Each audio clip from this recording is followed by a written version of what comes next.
โอ้มื้อนี้บ่ายเซียนสิพยายามมองพี่น้องเอ้ยนี่พี่น้องเอ้ยกับภาพบรรยากาศเนาะแดดออกแล้วพี่น้องมื้อนี้มาสวยพี่น้องเอ้ยนี่นี่พี่น้องเอ้ยมาเบิ่งนำกันเลยเด้อนี่โอ้สองตัวเด้อพี่น้องเอ้ยสองตัวนี่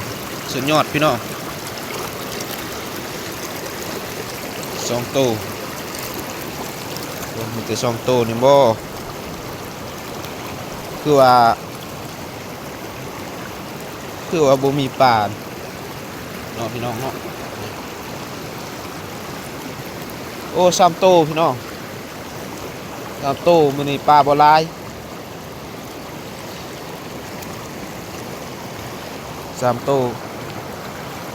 โอ้มีแต่สามตัวพี่น้องจักเป็นยังมันบ่ถึกปลาบ่ถึกพี่น้องหาเบิ่งลังต่อไปเด้อพี่น้องเด้อคุณลังต่อไปนี่ลังต่อไปพี่น้องสิมีอยู่หม้ออยู่นอปลานี่ โอ้ยตัวหนึ่งคือว่ามีปลาแท้โอ้ได้สามตู้พี่น้องโอ้มีแต่สามตู้กระทึกพี่น้อง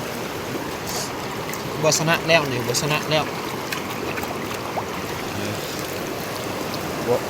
บสนะเนาะ